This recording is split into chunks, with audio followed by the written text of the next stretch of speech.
Hello and welcome to today's webinar presented by Delubal Software.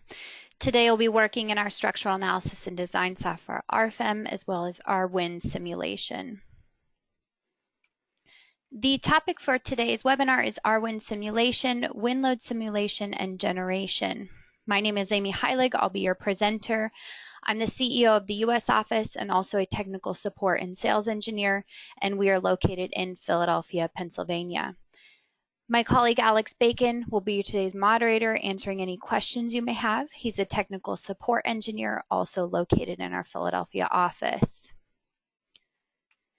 If the control panel does seem to get in your way when you logged into this GoToWebinar, feel free to show or hide that with the orange arrow up at the top. I always want to encourage everyone to ask questions throughout the presentation. You can do so within this same dialog box. If by chance we don't get to all your questions, I will certainly send you a follow-up email afterwards. So as far as the content over the next hour today, I want to give a brief introduction to our brand new program that we just released called RWIND Simulation and the theory behind it for CFD wind analysis.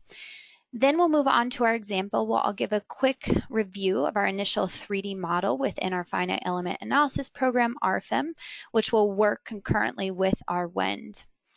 Within RFEM, we can set up the RWIND settings and parameters for the CFD analysis. And as of last week, we released RFEM version 521.02, which includes the ASCE7 wind profile, which we'll be taking a look at today with our example. Then we can run a wind load case within RWIND, which is within a numerical wind load tunnel. From here, we'll review the wind load results, and then finally we can export these wind load forces back to RFEM to continue the analysis and design of our structure per usual. So RWIND Simulation has actually been a joint collaboration between 3 companies over the last several years, and this includes Delubal Software, as well as PC Progress and CFD Support. The program utilizes a CFD numerical analysis, and this stands for Computational Fluid Dynamics. What we're doing here is to simulate fluid flow around the structure in a numerical wind tunnel. We currently utilize the open foam CFD solver, but there will be many more solvers in development, and we'll release those as we come out with them. In particular, this open foam solver in RWIND is called RWIND Simulation Solver. It is for steady state for incompressible turbulent flow. It utilizes the simple algorithm, which stands for the semi-implicit method for pressure-linked equations. Now, we have much more information behind the theory of the program that's available in our RWIND manual on our website. But ultimately, we're going to run this calculation in order to get the 3D velocity fields and pressures within the entire wind tunnel. Then from here, what we'll use is the exterior surface and member pressures on the structure to calculate the wind load forces. So when it comes to the CFD finite volume mesh, this is a pre-processing method that is extremely time consuming. We must ensure that all mesh edges have exactly 2 adjacent triangles, that triangles cannot overlap each other, and that model boundaries must be closed. So an engineer might find themselves spending a significant amount of time just creating this volume mesh. So one of the main goals for this program was to improve this functionality without sacrificing quality of the analysis itself. And we do this with what's called a model simplification, and this will automatically correct problems that may have otherwise occurred by manually creating this mesh. The simplification includes a special mesh shrink wrap that we're applying around the structure. So if we take a look at the various points we're going to address with this simplified model and the mesh shrink wrapping, the first is to eliminate details that are not relevant to the simulation. And a perfect example of this is these 2 flower models over here on the upper right. You'll notice with the note number 1 here, we're pointing to the inside of these flowers that have quite a bit of detail going on. Well, by simplifying this detail, we'll go ahead and simplify the model, create a better mesh, but it won't sacrifice our wind loads on the structure. And essentially, these details are not important. Number 2 is to address the intersection of triangles, and this is denoted by point number 2. Remember that I said that each mesh edge has to have exactly 2 adjacent triangles, and triangles cannot overlap each other. So you can see by point number 2 that this is not the scenario here, so this is not an ideal mesh. Number 3 is to address open edges and apply zero thickness surfaces. So we have these open edges indicated around the exterior of this flower as well as down on our building here for our next example. So what we can do with these complicated open edges is just simply apply a zero thickness surface to simplify that model further. And number 4 is to close the openings to prevent interior airflow. Well, this is best explained, which we can see here in our example on the right, is window and door openings. Obviously, within the FEA model itself in RFEM, we are not going to model glass panels or actual doors over these openings because they're not important for the structural design.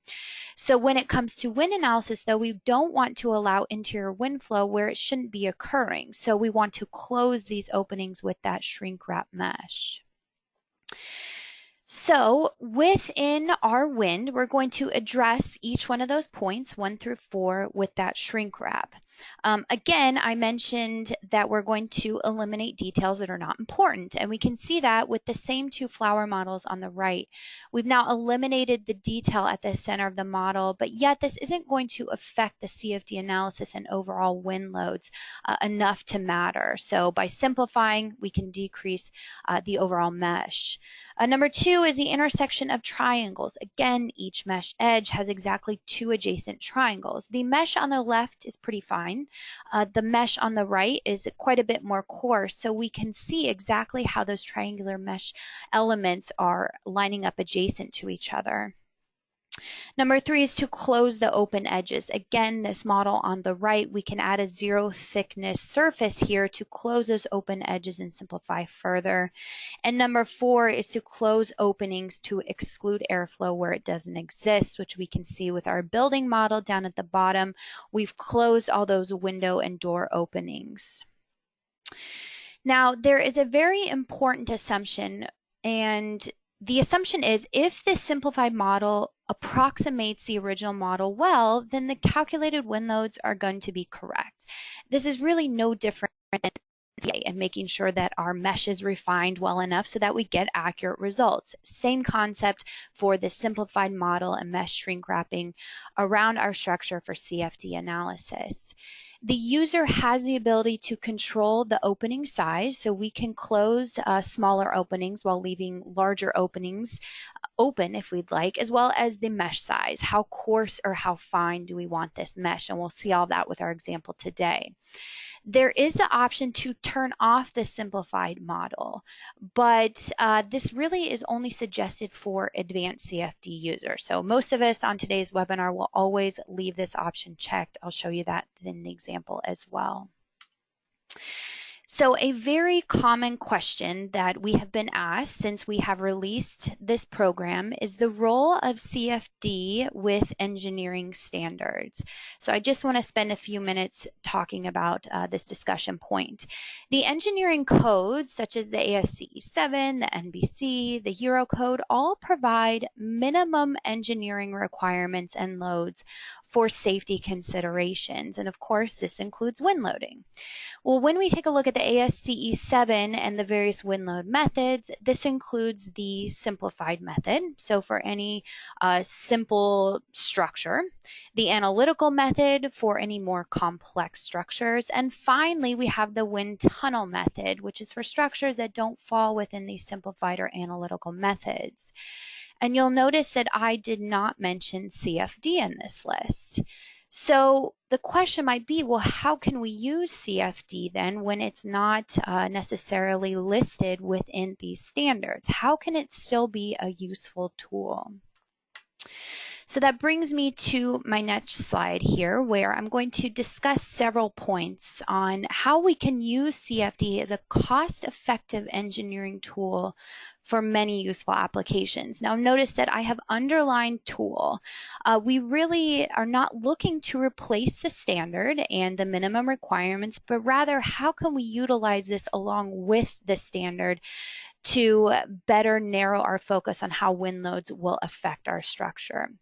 And the first point here is to assess varying wind loads early on in the design process. So maybe we can get a preliminary design on our complex structures just to determine if wind is controlling. Just an idea so that we can save money, save time early on in the design process rather than determining much later on that maybe wind loads are affecting our structure a bit more. It's also known that the standards only provide minimum wind loads. It's ultimately up to the engineer whether he or she should increase these loads, which may be necessary due to special or complex cases. So for example, if we have very unique structure geometry, and yes, the code is going to give us minimum design loads, but there are scenarios where wind loads may need to be increased. And again, that's up to the engineer, and we can use CFD as an analysis to determine if we do need higher loads. The third point here is a really important one, that we hope that RWIND can be used for structures which fall completely outside the standard, where there are no minimum guidelines to follow. What this ultimately leads to is engineers guessing, estimating, assuming wind loads, when in reality that particular structure is nowhere to be found within the ASCE. A perfect example of this is a lot of fabric and tensile tent type structures. So again, using this as a tool to have a better understanding of the wind loads that should be applied that fall outside of the ASCE 7 specifications. Another interesting point is surrounding terrain considerations. So often projects are located near hills or have adjacent buildings that will affect the wind flow. And yes, it's very clear that there are factors and coefficients in the code that address these considerations, but keep in mind that those factors and coefficients are just general guidelines to encompass all projects, and they are not specific to your particular project. So if there's an adjacent building, which we'll see in our example today, that we know is going to significantly impact the wind flow on our structure, perhaps we want to take a closer look at this. Another great point is that we can use CFD in a numerical wind tunnel to run a preliminary analysis before we run our wind tunnel testing, which is covered in the ASCE 7. This is going to lead to cost and time savings. If we can quickly throw this structure into a CFD numerical wind tunnel, we might see that our structure is completely over-designed or completely under-designed. This allows us to make those changes before we're spending the money and the time to create this smaller scale structure to run in an actual wind tunnel. The second to last point is determining occupant comfort with applied wind loads. So again, the code is here to address safety concerns, but for people's threshold and maybe what is uncomfortable when you're inside the building, this isn't necessarily addressed directly within the standard. So it could be an idea to run this in the CFD program to see, okay, that maybe we need to increase the design of our structure a bit to make this a little bit more comfortable for our occupants. And finally, I want to make the point clear that these complex CFD methods are for complex structures with no standard guidelines. We are not promoting this program to be used with completely rectangular structures. I think we're all in agreement it's easy enough to flip open the code and to get those minimum design wind loads. But again, these are for the structures that we can't so easily refer to the code, and we really have no idea how our wind loads may impact. So that's what we really want to promote RWIND simulation for. Okay, so that is enough behind the theory. What I want to move on to is our example today and how our RWIND simulation works with our finite element analysis program, RFEM. So we will begin today modeling our structure completely within RFEM. And this includes surfaces, members, and solid elements. So today's example is only with surfaces, but just keep that in mind that RWIND can definitely handle members and solids as well. So essentially any structure is possible.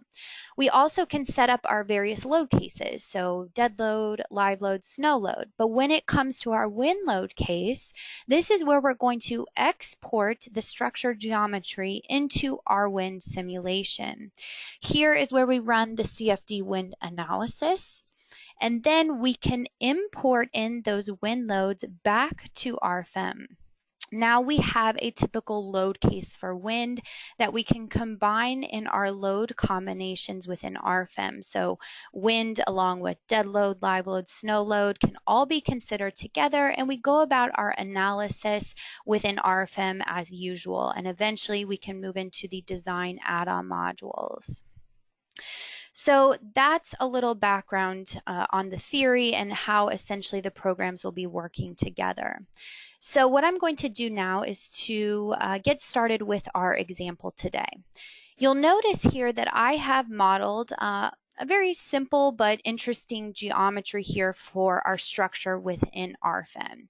Now, for any of you joining us today from New York City, this structure may look familiar. What I have modeled it after is the building located in New York City called Via 57 West. And you'll notice how interesting the geometry is. Obviously, first we have this triangular type structure, but even more interestingly enough is that we have this huge opening right here in the center. And this goes all the way down to the courtyard at the base of the structure. So although it may be applicable to refer to the standard to get minimum design wind loads, I would certainly say that the standard does not address a building with this type of structure geometry, especially with this large opening in the center. So that's essentially what I have done here. You'll notice that I created this structure and it's very simplified. I didn't add any windows, doors. The interior of the structure is not modeled. It's just to get the overall basic geometry. And we can see that I've modeled this with surface elements. We have double curvature at the front of the surface. And I've taken into consideration the large opening right here in the center. So this is just the basic geometry of our structure. Now I've also set up a single load case here for self-weight.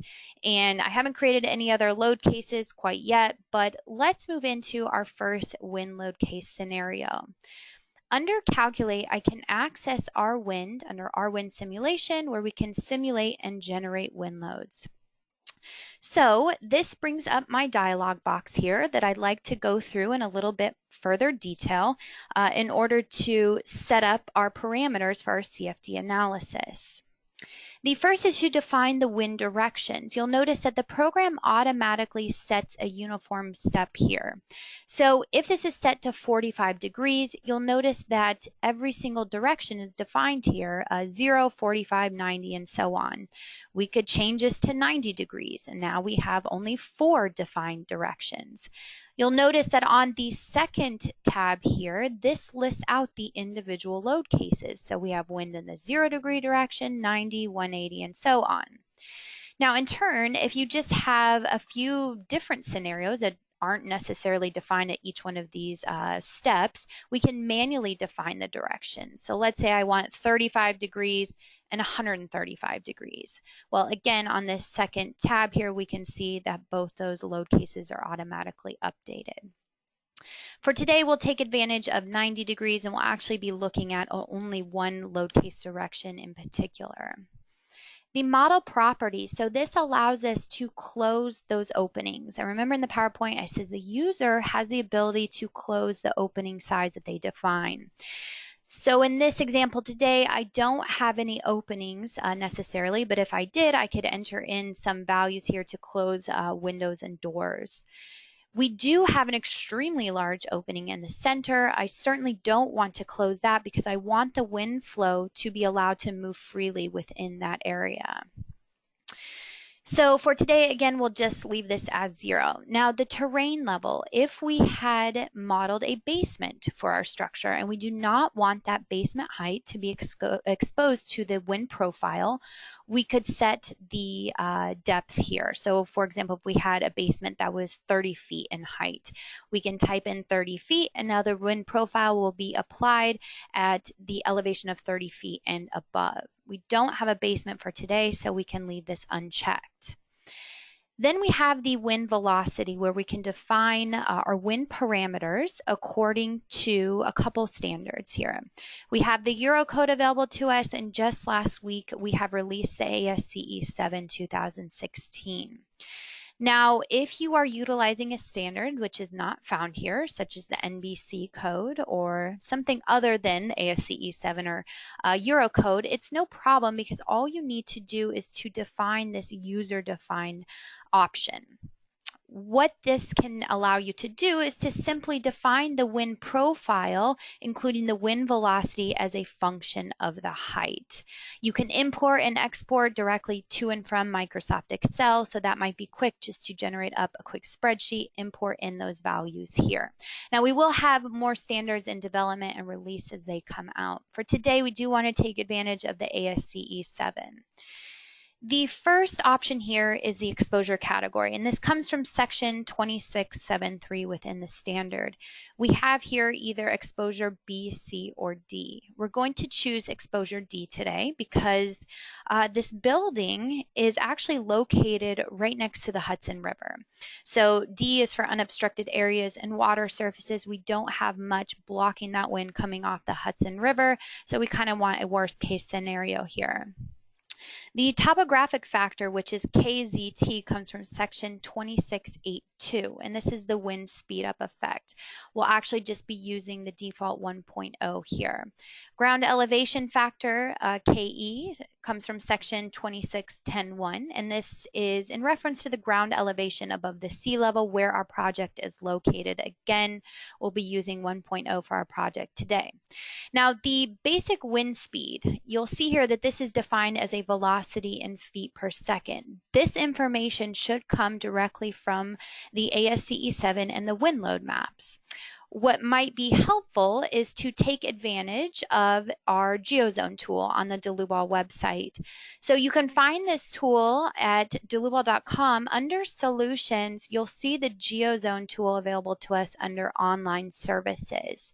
What we've done here is we have considered all of the loading maps for snow load, wind load, tornado, as well as seismic directly from the ASCE 7 standard. We have synced it with Google Maps. So all you need to do is just to type in your address and hit search. The program will give us the relevant values from the ASCE 7. So for our example today, our address is located at 625 West 57th Street. You can see the program automatically determines that this is located in New York City. We can use our zoom function here to zoom in all the way to where our project is located. We can even turn on the satellite view here, and sure enough, we can see our structure via 57 West located right here where our map is pointing. So we just need to determine the risk category here, which is set to risk category 3. And ultimately, the program is giving us a basic wind velocity of 130 miles per hour, again, coming directly from the ASCE 7. So just a useful tool if we're trying to figure out quickly what this wind velocity should be. We convert this to feet per second, and we're going to get 190.67.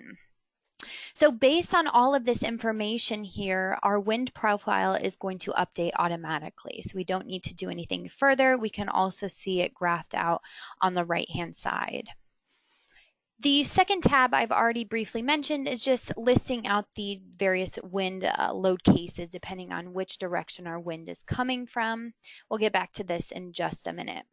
The third tab is the settings for the CFD analysis, and this is a little bit more theoretical than what we've seen so far. So The flow parameters for the air density and kinematic viscosity must be defined. So it depends on where your project is located, especially with elevation. The defaults here are relatively close to maybe something you'd find at sea level. So we can just leave those defaults here, but certainly determine what your air properties are for density and viscosity for your project, and you'll input it here. The calculation parameters. So this includes the density of mesh for the fluid dynamics calculation. This is used for that model simplification that we talked about and the fluid calculation to control the finite volumes around the structure. So we'll see this in a minute, but this is in reference to the actual wind tunnel itself and our 3D finite volumes.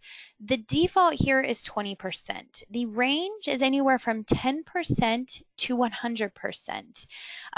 Obviously, 10% is the most coarse, with 100% being the most precise. But keep in mind, when you set this to something like 100%, the calculation time could take anywhere from several hours to several days. So you want to maybe determine here, okay, what's a good balance that we're not waiting so long to get our calculation, but that it's providing accurate results. For today's example, we're going to set this to 10% just to get a quicker calculation.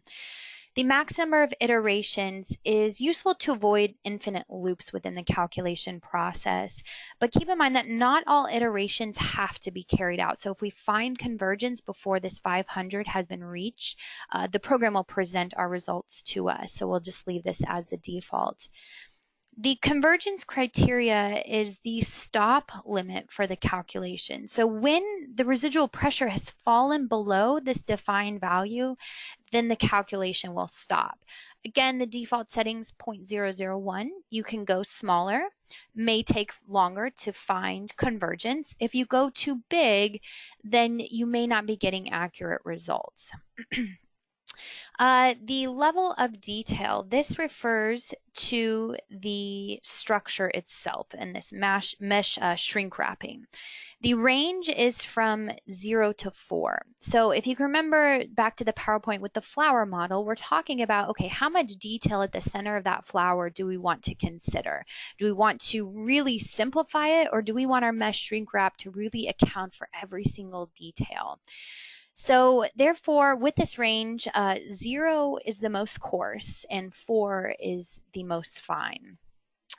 Default here is 2, but I'm going to set this to 1. We have, again, a very simple structure for the most part for today with not a lot of detail. The number of the first load case to be generated is by default set at 2. The only reason that's set at 2 is because I've already defined a first load case here for my self-weight. If I had more load cases defined, then this number would be increased, and you can control it yourself as well. The turbulence model properties refers to chaotic changes of pressure and flow velocity. So we can consider turbulence by setting a turbulence intensity percentage here. This also has a range with 0%, meaning there's no fluctuations in the airspeed. When we look at a range of 5 to 20%, this is highly turbulent cases. So we found that 1% essentially covers most medium to low turbulence cases, but again, you'll want to adjust this turbulence intensity as you see fit. Now, the other option you have is to specify the K epsilon terms independently here. This is for elevation independence. Otherwise, the program will go ahead and determine that underneath the hood by the turbulence intensity percentage.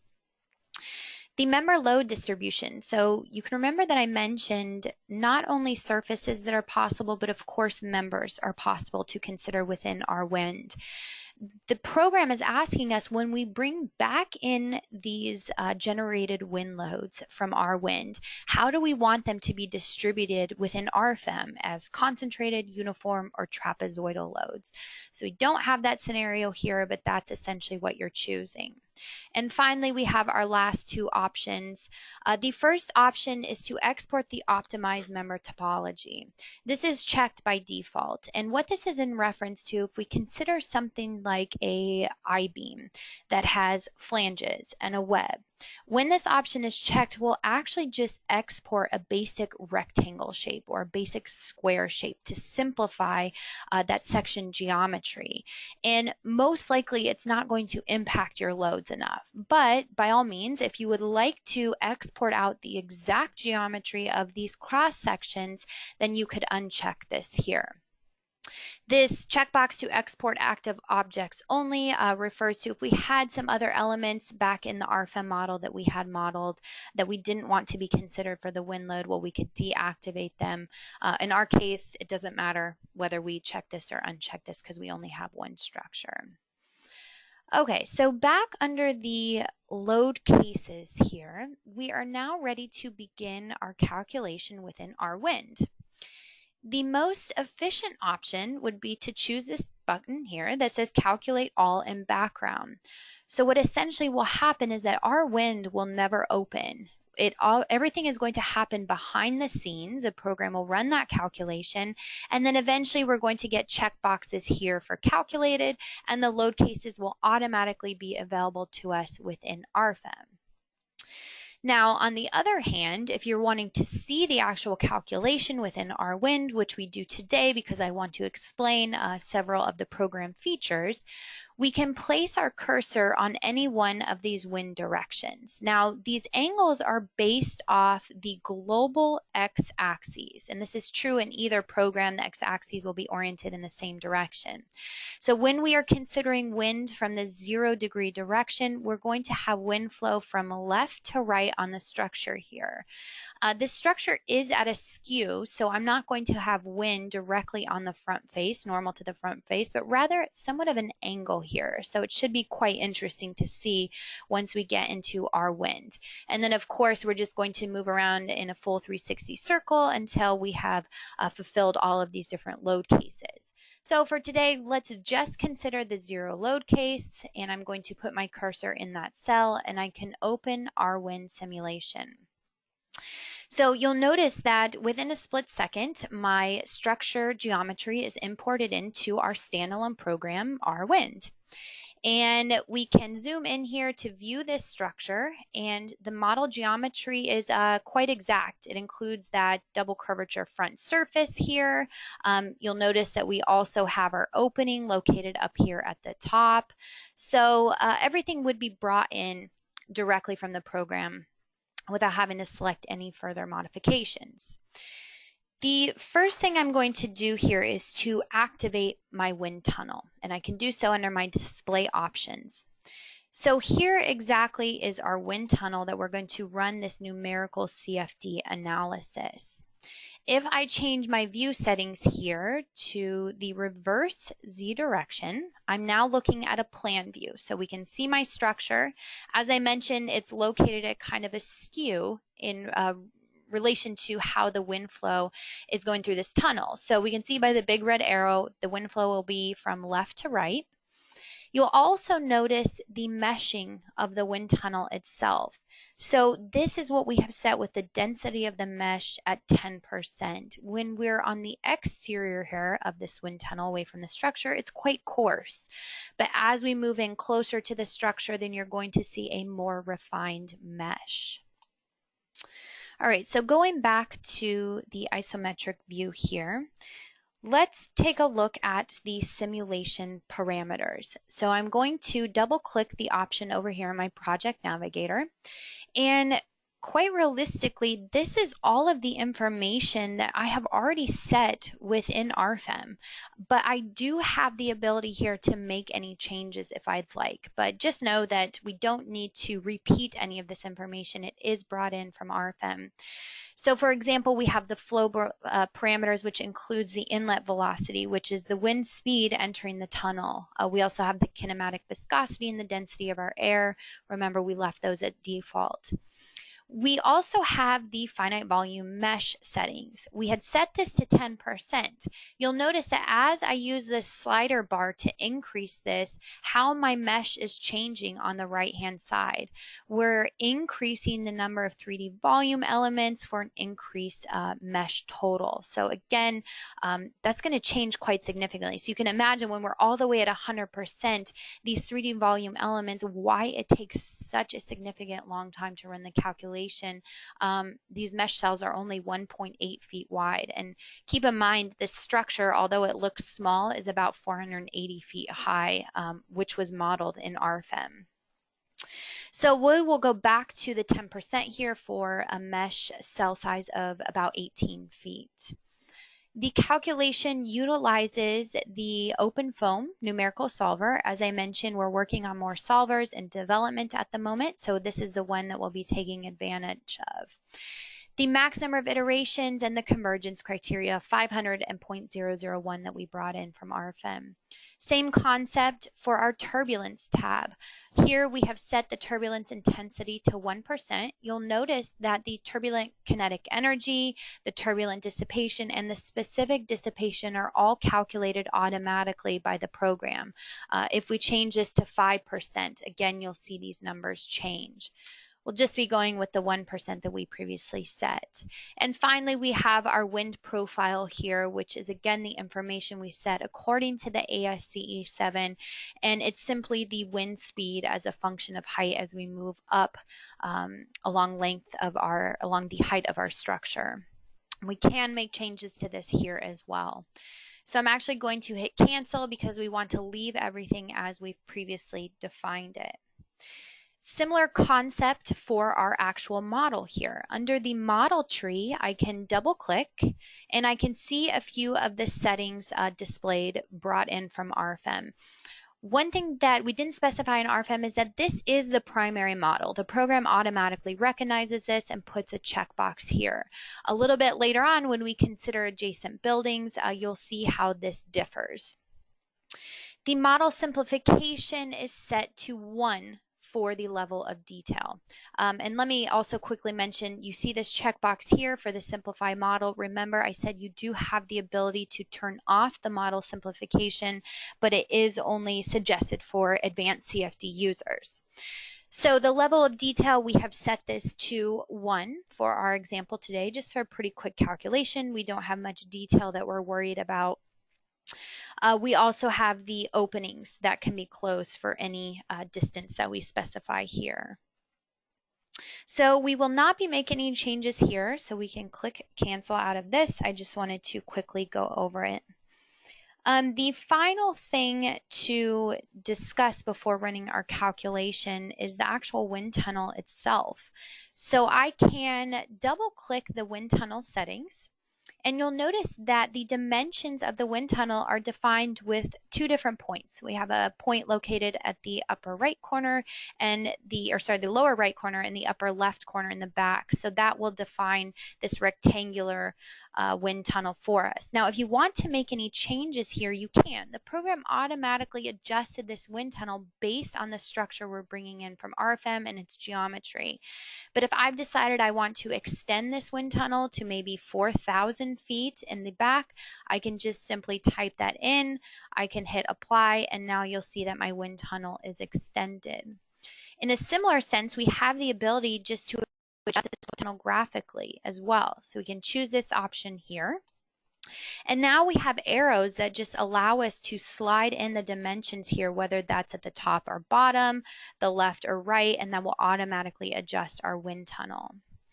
So going back to the wind tunnel settings, if I have messed around too much with my wind tunnel and I just want to go back to the suggested size that the program has, we can just click this option, adjust to model, hit apply, and then we can see now we're back to the original settings. Okay, so we are now ready to run our calculation. So we can click calculation results in the edit bar. And essentially, the program's giving us a quick update list here of what exactly is happening, including the number of mesh cells. It's applying that shrink wrap mesh to our model. And it's also going to account for the closed openings, the level of detail, all of those parameters that we've previously set. I did want to mention too that the OpenFOAM solver that I mentioned is an extremely powerful tool for not only wind calculations, but also for fluid and for heat. But with that said, all of the internal options within RWIND were actually created with wind loading only in mind for the structural engineer. So although the OpenFOAM solver has those capabilities, maybe in other programs, it does not within RWIND. You only want to use that, use this program for wind calculations only. So once we are done with the analysis here, the program gives us this option and it says the calculation is finished. Do we want to close RWIND? Yes or no. And when we close RWIND, the results will automatically be imported into RFEM, which we'll see a little bit later on. But for now, let's take a look. Let's click no and take a look at our results that are available to us in RWIND itself. So the first thing I can do here is I'm going to deactivate my wind tunnel so we can see this a little bit more clear. We'll zoom in here. Also, under the View tab within the Project Navigator, the interface is set up quite similar to RFEM for those of you that are familiar with it. Under the View tab, we can deactivate and activate different features that we're currently viewing in the graphical interface. For example, I can expand the model tree here, and I can activate these triangular edges. And this just shows me my mesh, essentially, around my structure. And I think this clarifies a little bit further what's going on with these wind pressures. So we're currently viewing the results here for surface pressures on the structure. You'll see that as I move my mouse around on the structure, I'm actually getting the pressure magnitudes given to me, and the colors are based here on the magnitude shown in our color navigator over on the right hand side. So we can see even down into that opening how the wind is affecting our structure. We can also take our structure and completely rotate to the back side here, and you'll notice that a negative value is given. This means that these are no longer compression forces, but these are the suction wind forces at the rear of the structure, with the highest suction forces in the lower right-hand corner. So ultimately, what we're seeing here is the final results from the CFD calculation on our structure only. What we can also view, though, is what's called the pressure field. And this is a plane which represents the wind pressure distribution of the airflow throughout the wind tunnel. So not necessarily just on our structure, but throughout the entire wind tunnel itself. And you'll notice here with the pressure field, I can just simply drag this plane from left to right to see what's exactly happening within this area around my structure. In a similar sense, we can even change the plane here, and we can drag this now from top to bottom to view those various pressure fields. One thing to point out is I said that this is throughout the entire wind tunnel, but it looks like it's really only isolated around the structure. And that's because we have this option here checked to show the reduced domain.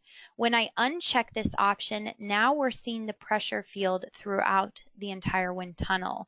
We're making the assumption, though, that you're probably most interested in the results closest to the structure way out, rather than way out here within the wind tunnel. So that's why we've given you the option to show the reduced domain. The pressure is given here, of course, according to these various colors. You have full capability to change units within the program. So right now it's given it to us in PSI. If we want to make any changes, you can find that under options and units. In a similar sense, we have the velocity field. So we can activate the velocity field, and just similar to the pressure field, it's in a two-dimensional plane here that we can kind of move around our structure. What also might be interesting with this is to change the plane once again to view what's happening at the rear of the structure with a lot of those suction forces. Again, all magnitudes are given here in miles per hour as a function of color. The velocity vectors, and for this I'm going to completely deactivate my wind tunnel so that we can see this a little bit more clearly. The velocity vectors is going to evaluate both the wind speed but also direction. So now you're going to see arrows here showing us exactly in which direction the wind load is being applied. Again, changing planes here to maybe our horizontal plane. We can take a look at in more of a plan view of those not only magnitudes, those wind speeds, but also directions. And finally, this leads us to streamlines, which is probably going to give us the best effect for understanding our wind loads here. And streamlines are a composition of curves which are tangent to the velocity vector. Essentially, this is going to show the direction which a massless fluid element will travel at any point in time. And again, these colors are varying by speed. And similar to just showing the streamlines as a static view here, we also can activate the streamlines animation. So again, a great visualization here, a nice video showing us these wind forces acting on our structure and how exactly those massless fluid elements are moving.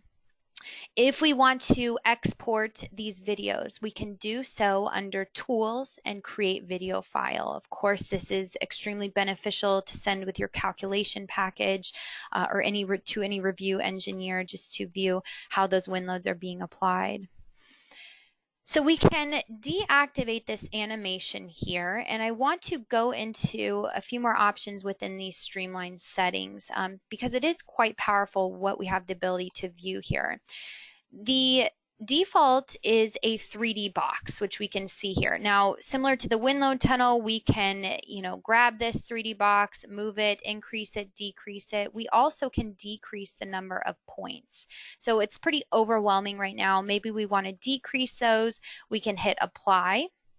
And we hit OK, and now we have quite a few less streamlined particles to show. Again, just making that video maybe a little bit more clear on what's exactly happening. Going back to the streamline settings, not only do we have the ability here to define a 3D box, but we have several other settings, including a segment. And a segment is going to be just a particular line. Now, again, you can drag this line up and down, left and right. Perhaps we want to increase the number of points significantly here. I can hit apply, I can hit OK, and now we can see how those streamlines are moving throughout our structure at just a single line element. So again, just different ways to manipulate this view so that we can view exactly what's happening at different locations.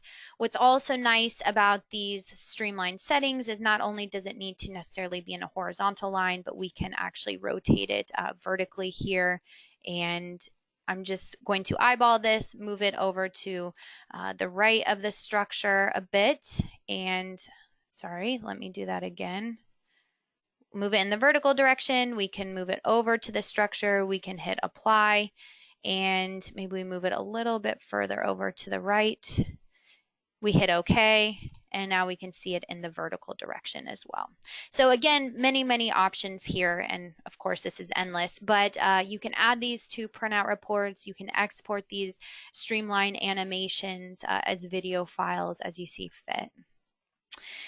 So ultimately with these results, if we turn off our results, let's activate our wind tunnel again.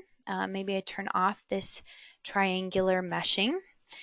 We have only analyzed the structure within this wind tunnel by itself. And if you remember back to the PowerPoint, I said a very powerful feature of CFD numerical wind analysis is to account for complex terrains or adjacent buildings. So how do we do this? Well, under the Data tab, what I can do here is to right-click on the model to import a model from File.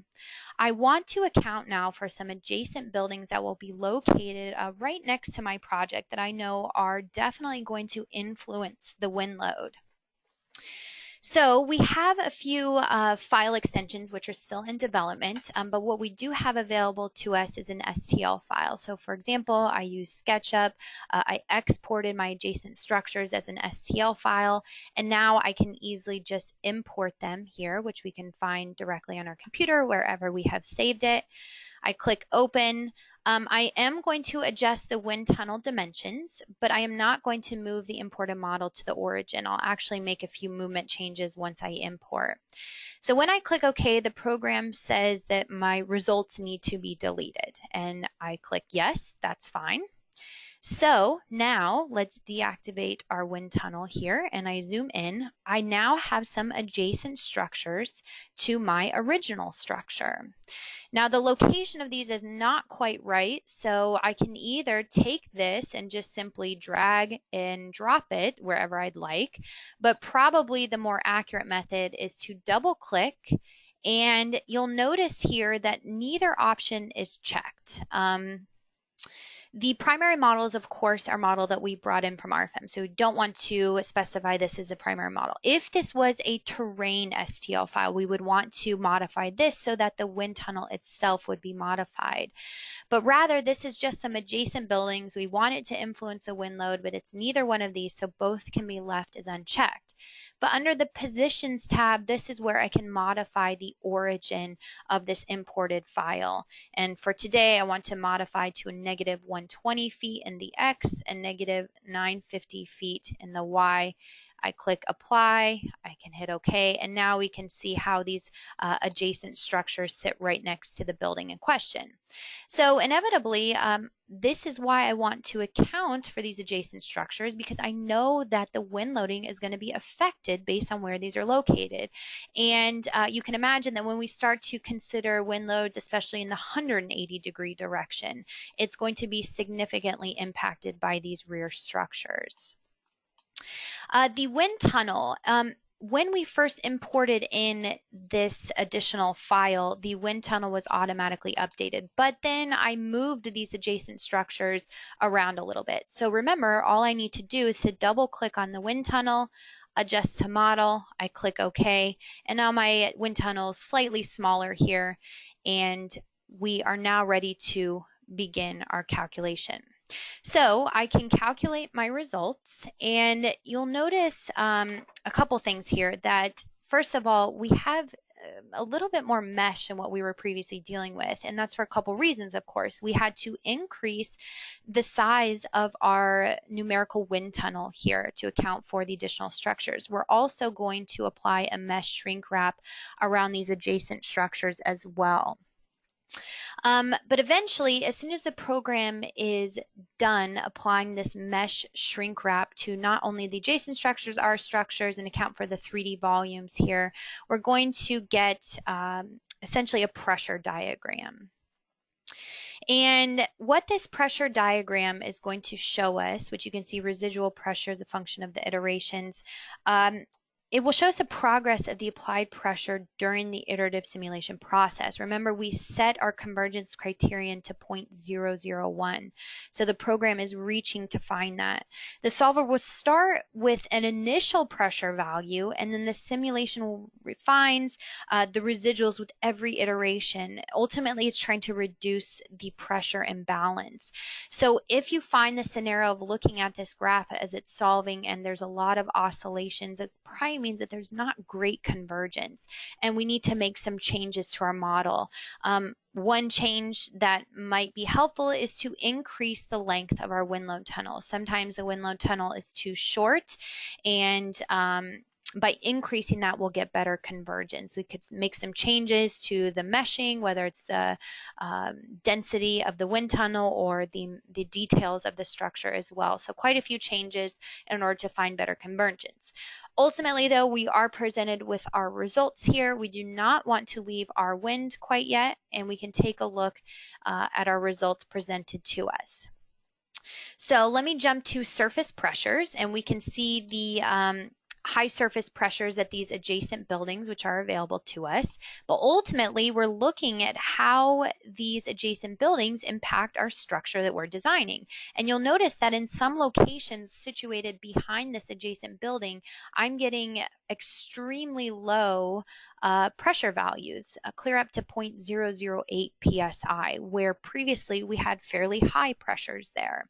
So that's how these adjacent buildings can impact our wind loads themselves. Now, ultimately, there really is no reason to go through the rest of these results. It's exactly as we just covered. We have the ability here to view all of the results just like we saw before, but now considering the adjacent structures. So what I'd like to do is to exit out of the program, and notice it didn't ask me to save, it asked me nothing, and that's just because everything is brought in from those wind loads into RFEM. So we're back in our finite element analysis program, RFEM. You can see that the calculated checkbox is now activated here. I can click OK. And not only do we have self-weight, but we now have a second load case for wind in the 0 direction. Now, I can activate these loads. Let's turn this into a rendered view. And it's quite overwhelming if we take a look at wind in the 0 direction. And that's just because we're bringing in all of those wind loads and applying them to every mesh point here in both the X and Y direction. So underneath the hood, that's what's going on. Like I said, a little bit overwhelming, so we can deactivate those loads. And what we can do is just to run a quick calculation here of only this particular load case in the 0 degree direction to see what our results look like. So quick linear analysis, and ultimately we'll be presented with our results in RFEM. Maybe I want to take a look at the deformation, and I can see here that based on my high suction forces in the rear of the structure, high compression forces at the front, I have some deflection that looks similar to what we're seeing here. What else we can view is the feature here under the distribution of load, which was just added, and it's wind load using RWIND Simulation. This allows me to view the wind load distribution that we brought in from RWIND for this particular load case. So for example, I can view the approximate distribution of load in kips per square foot, or whatever units I have it set to on my structure. Now this is according to the global X, Y, and Z axes here, which those global axes are displayed in the lower left. We can change this to the Y view, our global distribution of load according to the y-axis. Again, this is where we're seeing those extremely high suction forces on the rear of our structure. Ultimately, too, we can view load distribution based on a surface's local axes. So, for example, the y-axis is normal to the face of these surfaces, and local axes are indicated by lower x, y, and z. So if we're interested in viewing load distribution on each individual surface relative to the local axes, we can do so. So what's so powerful, again, is just getting the realistic wind loads for these complex geometries. We can even see down in the opening of this structure here exactly what the wind load distribution looks like. And essentially we have no wind load down in the bottom, but then we're going to have fairly high wind pressures when it comes to the upper inside surface. Now we have imported in this single load case. I just wanted to point out, if we go into our load cases and combinations, we have our self-weight, we have our wind load here, which we can change the action category to wind. What we can do within RFEM is to create a load combination. So we create our first load combination combining both the self-weight as well as this wind load case. Now you can imagine we can also combine live loads, snow loads, any other particular load case. And this is what we can solve for within RFEM to get an analysis considering not only the wind loads, but all other load cases. And eventually we can move into design as well of the structure within our add-on modules. So quite powerful in the sense that just importing in a simple load case for wind load, and we can go about the analysis and design as we normally would. Okay, so that concludes the webinar for today. We do have much more information on RFEM as well as RWIND Simulation available on our website at duluwal.com. We also have our web shop available, so if you're interested in how much this program could cost, feel free to visit the website and take a look because we're completely transparent with all of those costs. I also want to encourage everyone to follow us on our social media accounts. For example, our YouTube channel has previous videos and recorded webinars similar to the one that you're viewing today, so you can watch that at your own leisure. Also, our other social media sites, LinkedIn, Facebook, Instagram, will go ahead and give you just up-to-date information about events and conferences we're at, maybe new technical articles and FAQs that have just been released, so it can be extremely helpful. If you have any questions about today's presentation or anything else, feel free to contact us in our Philadelphia office at info-us@duluwal.com, and the phone number here is 267-702-2815. So we will have many more upcoming webinars. I try and do these about once a month, so the next webinar will probably be sometime in January. You can register on our website at duluwal.com under support and learning and webinars. As most of you know today, though, that I typically send out a reminder email about a week before these will take place, so feel free to register through there. Many of you are wanting PDH certificates for today, and that's no problem. These will be automatically emailed to all participants who were here for the full presentation. So that is a requirement from the various states that you are here for the full presentation duration. Now, I will say that if you did watch this webinar today and you did not register yourself with your own name and email, but rather you're watching with a colleague, for example, then you will need to request a PDH to the email shown here at info-us@duluwal.com. Again, if you yourself did not register with your own email and your own name, we do need you to request the PDH at info-us@duluwal.com. With that said, I want to thank everyone as always for attending, and we hope to see you at our next webinar. Thank you.